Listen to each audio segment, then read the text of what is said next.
Howdy do, fella kids. It is the professional Dillweed here, and welcome back to another video. And today I'm doing a first ride on the 2022 Kawisaki KLX-300. And this video wouldn't be possible without Freedom Power Sports up here in Canton, Georgia. They're your go-to dealership for just about anything. They have some really nice people and a really nice inventory, including this here KLX-300. So if you guys are in the area, or if you're not, be sure you go check them out. And be sure to tell them I sent you. I know Supermotos isn't really a segment I have touched on all too much. I think I've only really ridden... there's a Husqvarna account, and I mean there's the DRZ 400, but that's about it. So with that said, we can go over the quirks and features. Daddy Doug, please don't sue me. Here we have a little pouch that you can fit things in. That's where your toolkit actually is, because most of your Kawisakis are going to have some form of toolkit. Other features include mirrors, a fuel cap, and you get a key. You get an engine. That's pretty nice to have. So yeah, that concludes the quirks and features. I know, I'm stupid. Alright, with all that out of the way, let's hop on this thing. And let's get her cranked up. And let's adjust our mirrors so we can see who's losing, and at the very moment there is a 636 that is losing. Alright, with that said, let's get going.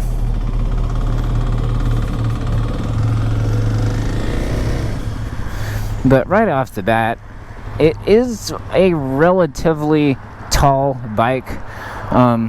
Not quite Africa Twin tall, but also I don't know what else I'm trying to compare this to.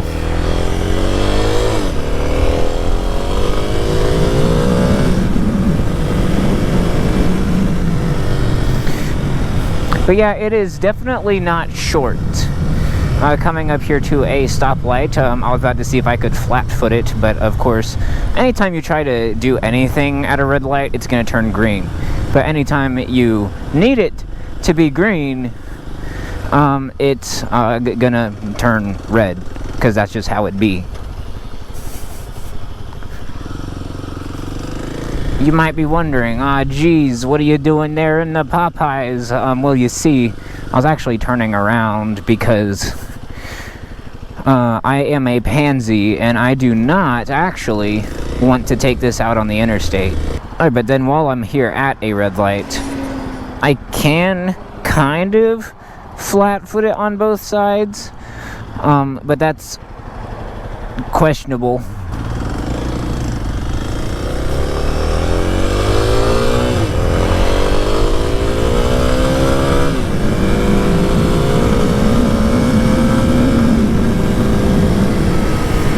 I mean, yeah, it's not the quickest thing in the world, but it's not a sports bike. However, it does have torque. But with that said, you can drop the clutch and you can do some dank wheelies. Oh, we got the same 636 in our rear view. He's trying to lose again. Here we go.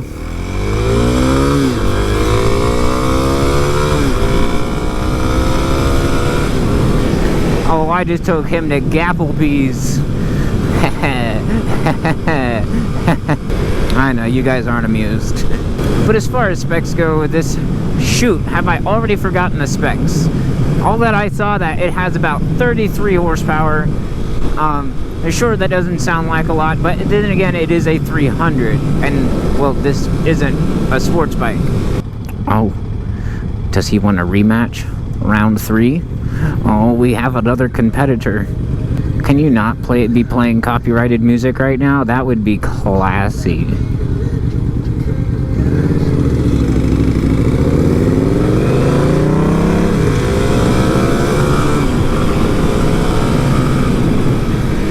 I'm gonna be honest there. that had more torque to it than I thought. The Harley and the 636 both bit the dust. Did they know they were racing me? Probably not. Actually, that 636 probably did because of how I pulled off the first couple times. And you guys might be making fun of me for not taking it on the interstate. But this isn't a interstate bike. If we're going to be completely honest there. Mr. Escape, can you please scoot along? Gonna have to see what how many people show up on one of these at the Georgia Supermoto meetup, because the Supermoto meetup and the Grom Squad, I mean, that we're kind of the same people. We both do the same things. There's Groms that show up to the Supermoto meet, and then there's Supermotos that come to the Grom meets. I mean, we're kind of the same group, right? I think, at least I would like to think so. But believe it or not, sure, I'm not doing anything all too exciting right now, and I'm enjoying myself. Would this make a good first bike? Sure, absolutely. If you have long enough legs, go for it. And I don't want to put this bike in a beginner bike category, because anybody can hop on this and have fun. Hello. I mean, it's worthy of the waves. That means something, right? Can you guys hear my phone ringing? Hello? The thing is, I don't remember pressing answer. It just answered it for me. But anyone of any riding experience can hop on one of these and have fun. I mean, just all depends on what you're trying to get out of your bike. If you want to do some hoonigan shit, absolutely, this would be the bike for you.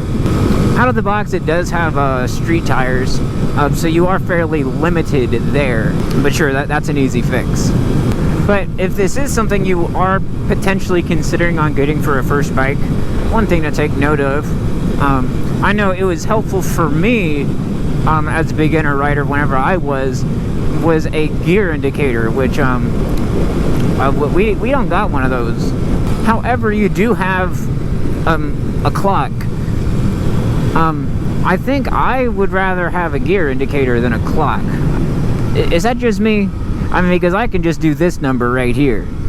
Or, if you already have plenty of bikes in your fleet, but you don't quite have a Supermoto in the fleet yet, but you're looking to, but you don't quite want to spend too much money, this is a really good viable option for you in that case.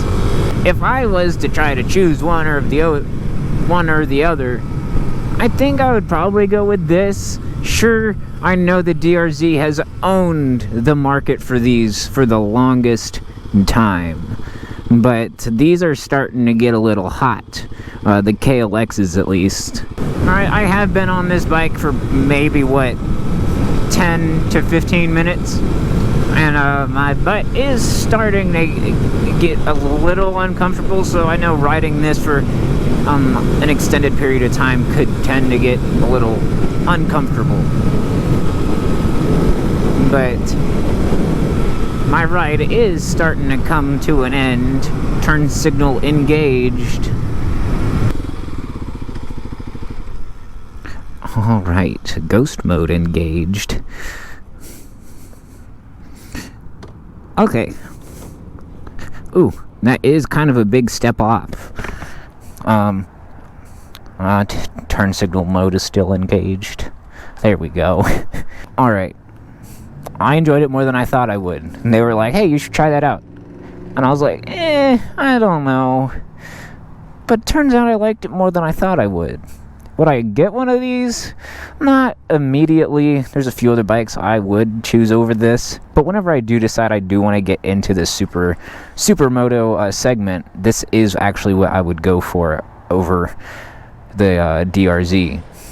I think that was one of these that just went by, if I'm not mistaken. But as I was saying, I actually thoroughly enjoyed this. I don't know why, but I did. Alright, but if you guys have any other suggestions as to what you want to see me ride next, be sure you leave a comment and I'll try my best to get my hands on one. And with that being said, that is when we're going to start wrapping up today's video. Hopefully you guys enjoyed. If you did, be sure you show some support by dropping a like. And if you're new around here, consider hitting that subscribe button. Most importantly, be sure you hit that booty. I'll see you guys in the next video. Peace out.